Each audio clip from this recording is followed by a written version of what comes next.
Hey everybody, welcome back to Broken Reel.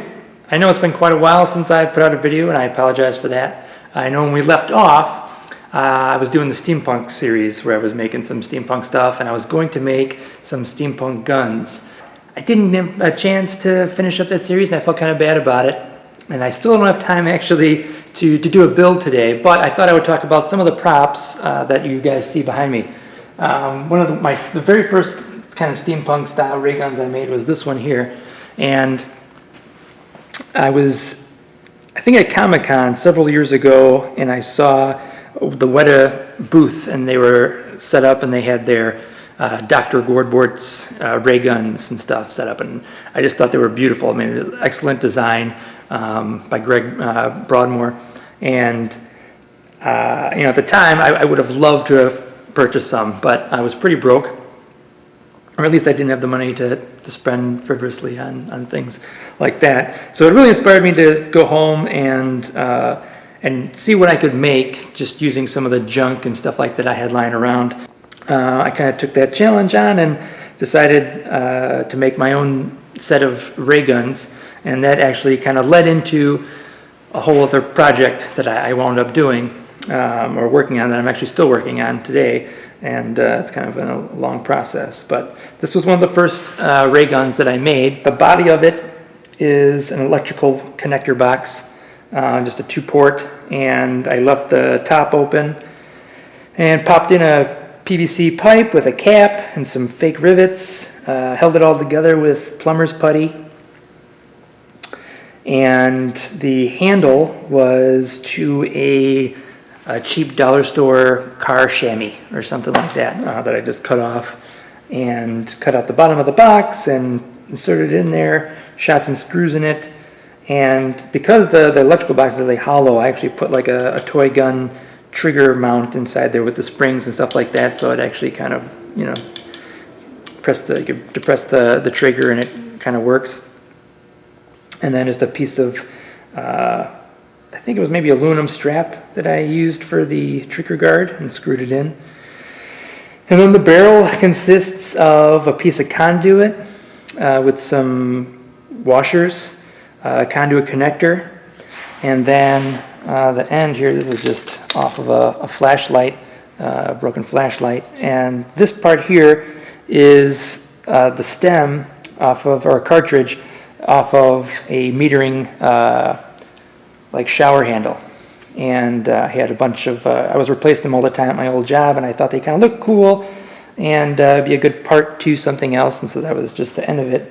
And then this part here is a lawnmower muffler, and it was threaded on one end, and it actually fit perfectly into the threads on the electrical connector box. So yeah, and this other parts are just pieces of plastic that I filled with some putty to kind of keep more rigid, and some pieces of tubing and wire, a wall anchor, the phony dial there that I just drew up, and yeah, I mean that's about it. It's a bunch of I got a piece of brass elbow there, but that was it. It was just kind of an organic process. I was finding parts and I thought, yeah, this will look cool. I think I could use this.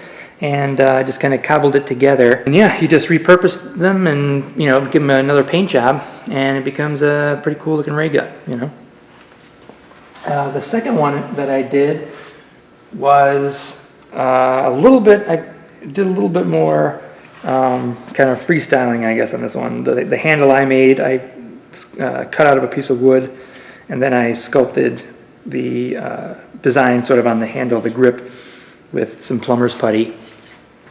And the body of this one came from a buddy of mine was throwing away a bunch of toy bowling pins from like a child's toy bowling pin set or bowling set.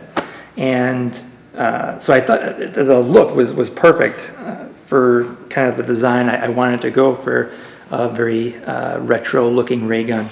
And so that was, the body of it is just a kid's bowling pin with the end cut off, and a piece of pipe added to it with some connectors, and another electrical conduit connector with some tightening rods on it, some just wire, some rigid wire that I bent in for the piping, and again, just like a wall anchor, and some grease fittings that I just glued on there.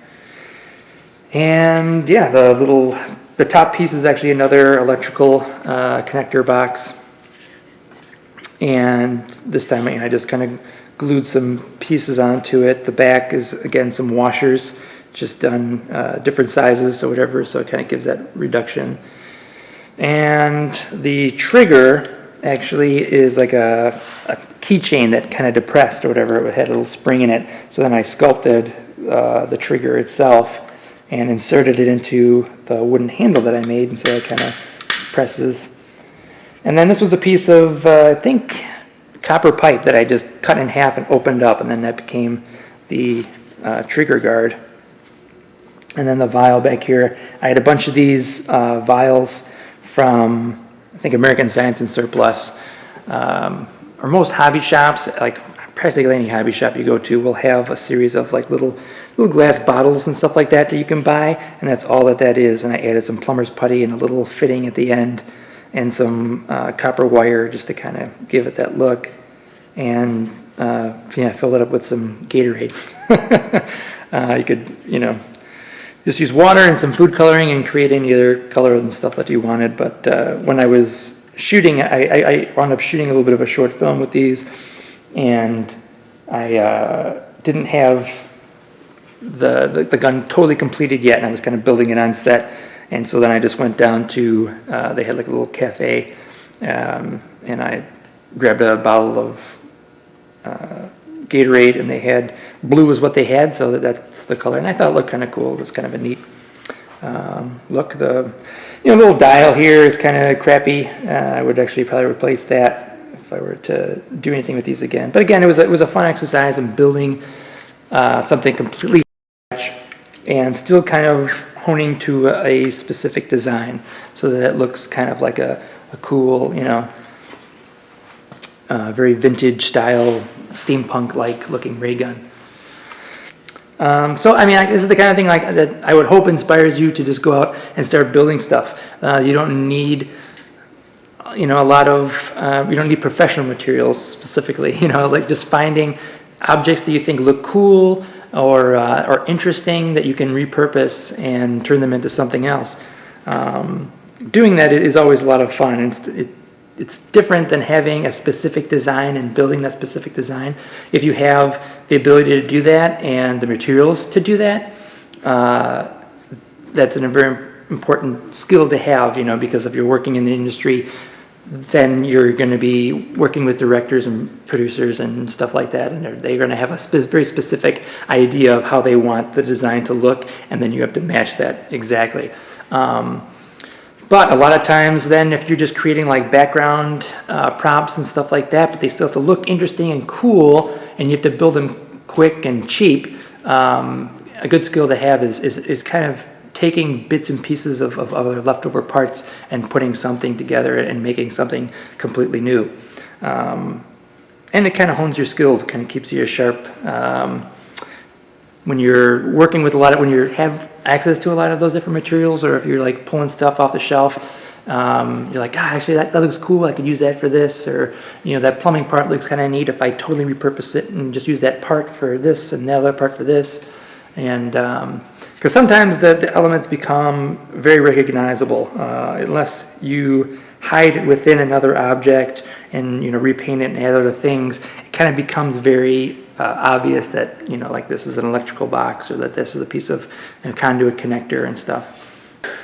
But yeah, the spacesuit.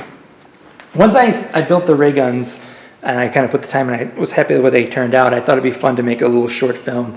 And then that actually kind of escalated into a whole series that I'm kind of still working on. Hopefully one day I'll have an opportunity to share it with you guys. But this one, I know a lot of people have inquired about what the hell this giant diving helmet thing is. And actually it's a space suit. My head actually comes out, or the actor's head comes out here. And got this dome piece here. Kind of fits on like that. something. And so it basically comes up to like here, like my nose kind of and eyes fit in it, and so I've got this piece so I can breathe.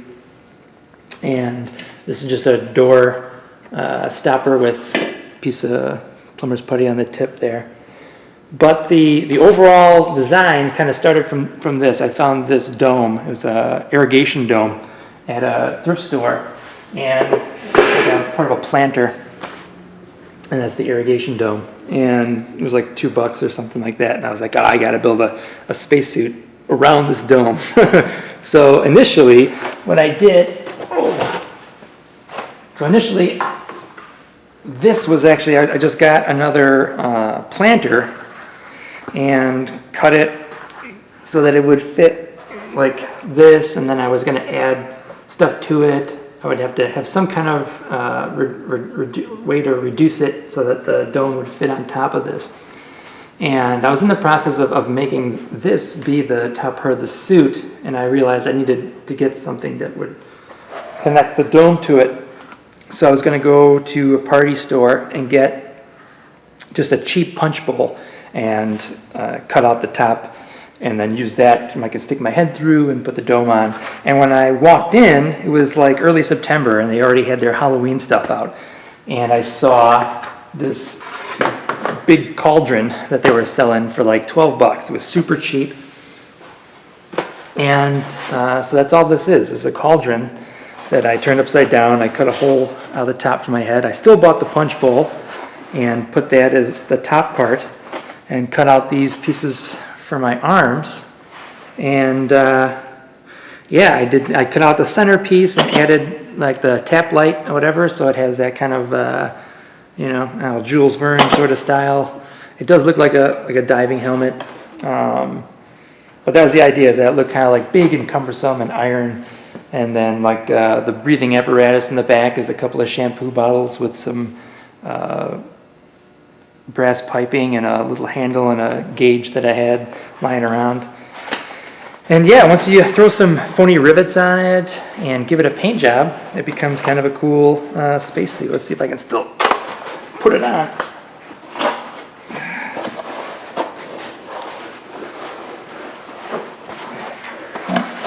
Yeah, I went through like that.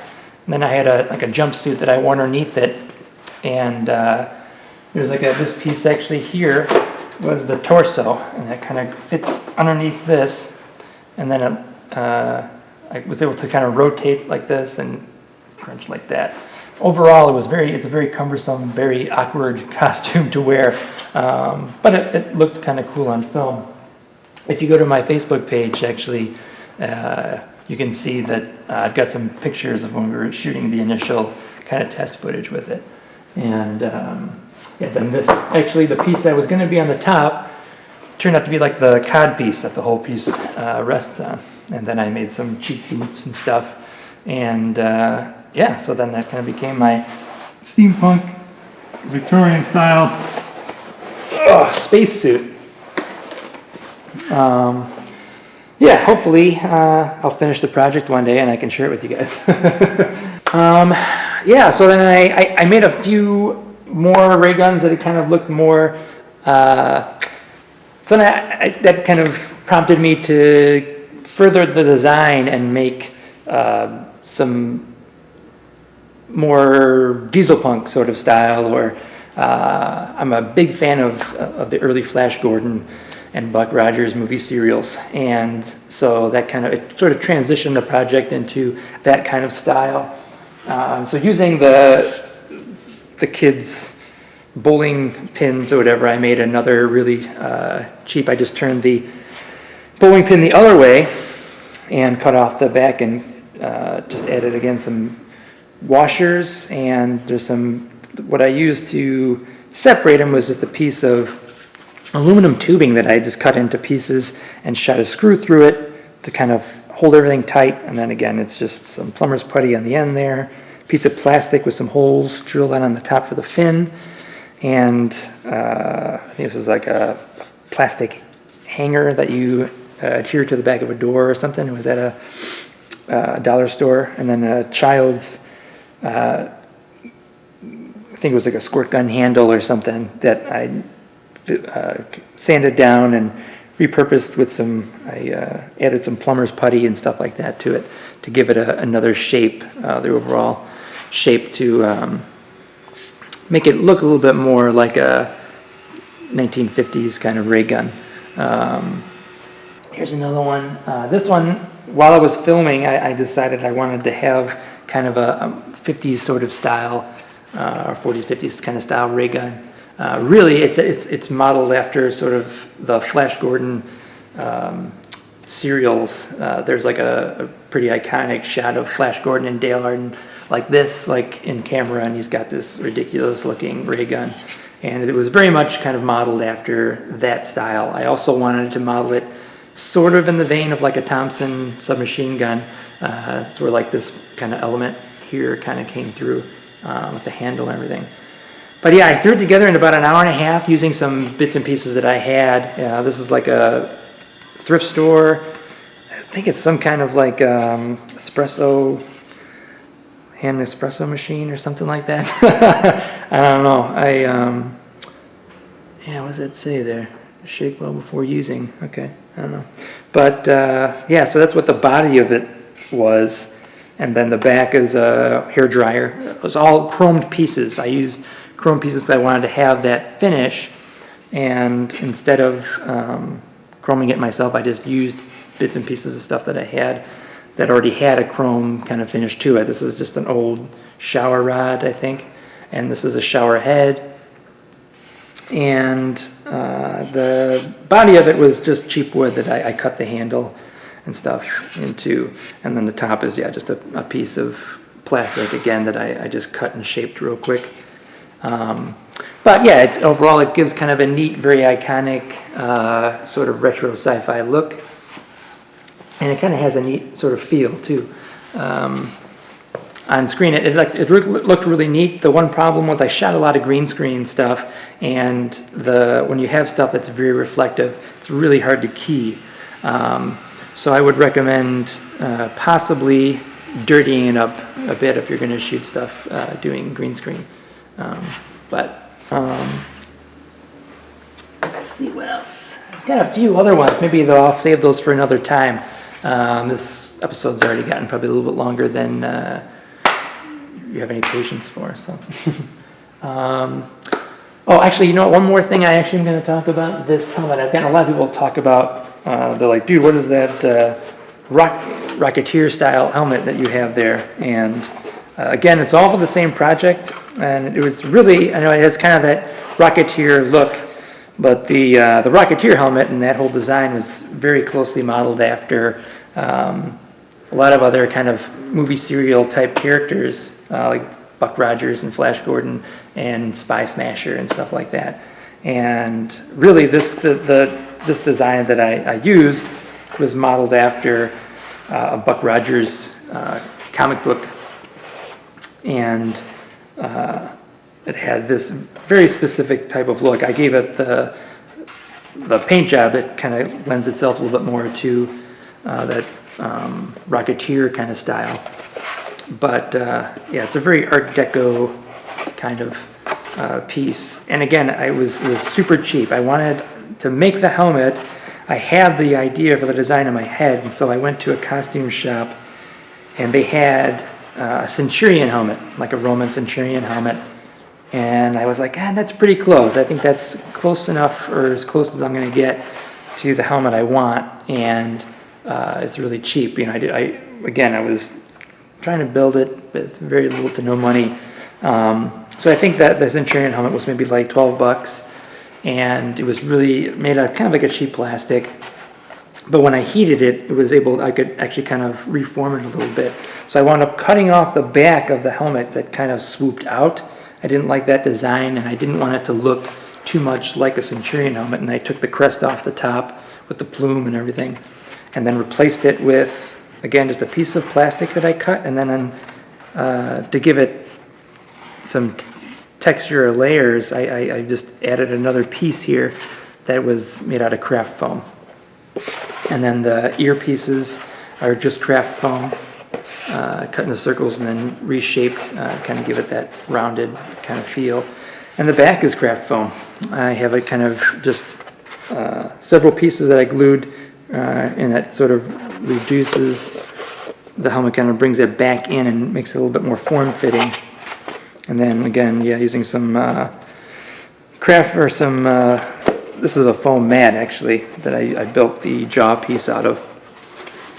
It's kind of falling apart now, but it would snap in like that. And I had the chin piece actually has a elastic strap added to it so I could talk and stuff like that. I wasn't restricted, but it also was still held its shape and its form. And then I could also talk and it would move around and stuff like that. Whew, yeah, I think that's about it for today. I've got a few more pieces and stuff like that, but I'll probably go into more of that next time. Or hopefully, when the project kind of ramps up again, maybe I'll show you guys a little bit more of the actual project and some of the footage that I shot. So yeah, I don't know, that's it. That's all I got time for today. But hopefully next time, very soon, I will have another episode where I build something. So once again, thanks for watching, and I'll see you next time.